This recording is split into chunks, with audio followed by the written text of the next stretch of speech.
सीताराम दोस्तों, कैसे हो आप सभी। और आज है गोवर्धन, तो आप सबको गोवर्धन की ढेर सारी शुभकामनाएं। और ये है दोपहर के आसपास का टाइम, मतलब दोपहर का ही टाइम है। तो यहाँ पे हम लोग गोवर्धन बाबा जी को स्थापित कर रहे हैं, मतलब गोवर्धन बना रहे हैं। और बस हम लोग सब मिलजुल कर यहाँ पे हम लोगों ने आज बनाया है। और वैसे तो दिल्ली में गोबर मिलना बहुत मुश्किल होता है, ख़ास करके जहाँ मैं रहती हूँ वहाँ पर। लेकिन ये जो जिनका ये घर है ना, हमारे पड़ोस में ही है दूध वाले भैया। मतलब वो वाले दूध वाले भैया नहीं है जिनसे मैं दूध लेती हूँ, और एक और भैया है। मतलब 2-3 लोग हैं जो यहाँ पर दूध का काम करते हैं, दूध बेचते हैं मतलब। और इनके पास गाय भी हैं।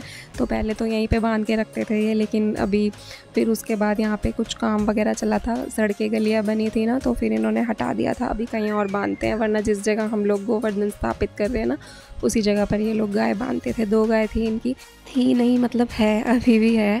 लेकिन बस ये है कि वो अब कहीं और बांधते हैं। तो इस वजह से इनके घर का ही है गाय गोबर सब, तो इसीलिए इजीली यहाँ पर बन जाता है। तो यहाँ पे हम 3 लोगों ने मिलके बनाया है। मतलब एक है पुन्नू की टीचर, ट्यूशन टीचर, और एक है वो जो दूध वाले भैया हैं उनकी वाइफ। जो रेड सूट पहने हैं वो दूध वाले भैया की वाइफ हैं, और जो दूसरी है वो पुन्नू की ट्यूशन टीचर है। मतलब ये लोग आपस में देवरानी जेठानी लगते हैं, ऐसे ही रिश्ते में, जैसे कुटुंब में ये कि कुटुंब के हैं मतलब। तो बस इन्होंने मुझे बोला, इसके पापा से बोला था कि मैं आ जाऊँ, मैं बनवा दूँ। तो इस वजह से मैं आ गई थी बनवाने के लिए। तो बस हम तीनों यहाँ पे मिलजुल कर स्थापित कर रहे हैं गोवर्धन बाबा जी को शाम की पूजा के लिए।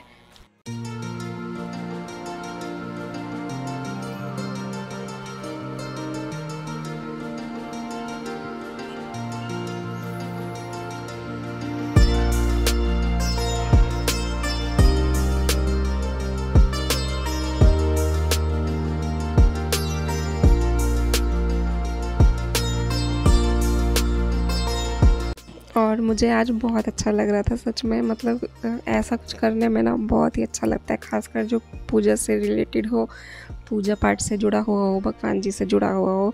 तो यहाँ पर इनके देवर मुझे ऐसे मजाक में बोल भी रहे थे कि थैंक यू भाभी जी इसके लिए। तो मैंने बोला भैया थैंक यू की बात नहीं है, बल्कि आपको थैंक यू जो आपने मुझे ये सौभाग्य दिया। मतलब बहुत ही ज़्यादा एक तरह से सौभाग्य की ही बात होती है कि आप गोवर्धन स्थापित कर रहे हो। और मैं सच बताऊँ, मैंने पहली बार बनाया है। तो इन्होंने जैसे जैसे मुझे बताया वैसे वैसे मैंने बना दिया। तो ये है कि मैंने पहली बार अपने हाथों से गोवर्धन बाबा जी बनाए हैं, तो मुझे बहुत ही ज़्यादा अच्छा लग रहा था। और मैं आज सुबह में ना ऐसे रील्स वगैरह देख ही रही थी, तो गोवर्धन बाबा जी की रील्स बहुत आ रही थी। तो ऐसे मन भी हो रहा था कि काश मैं भी बना पाती। और सच बताऊँ तो ऐसे लग रहा था जैसे भगवान ने, गोवर्धन बाबा जी ने मेरी जैसे सुन ली हो, और बस मुझे ये सौभाग्य मिल गया हो, जैसे उन्होंने बुला लिया हो इस तरीके से। तो मुझे बहुत अच्छा लग रहा था।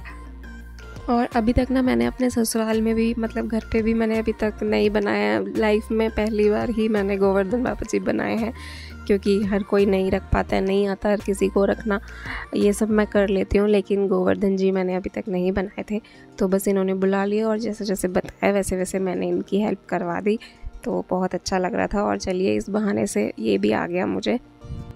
और बस अब यहाँ पे हम लोग कर रहे थे डेकोरेट, थोड़ा अच्छे से कलरफुल बना रहे थे ताकि और खूबसूरत लगें गोवर्धन बाबा जी।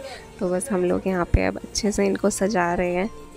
और कहीं कहीं पर तो कल भी गोवर्धन पूज चुके हैं, लेकिन कहीं कहीं पे आज पूजे जा रहे हैं। तो हम ला रहे हैं यहाँ पे आज ही पूजे हैं। वैसे ज़्यादातर आज ही पूजे गए हैं गोवर्धन बाबा जी, कल किसी नहीं पूजे हैं शायद।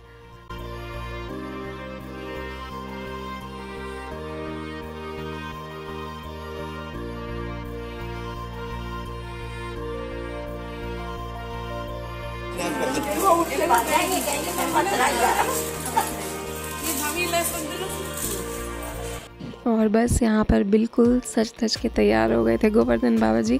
तो कैसे लग रहे हैं आप लोग ज़रूर बताना, हमें तो बहुत ही खूबसूरत लग रहे थे। और गोवर्धन बाबा जी की कृपा हम सब पर ऐसे ही बनी रहे। तो जल्दी मिलेंगे नए व्लॉग में, तब तक के लिए सबको सीताराम।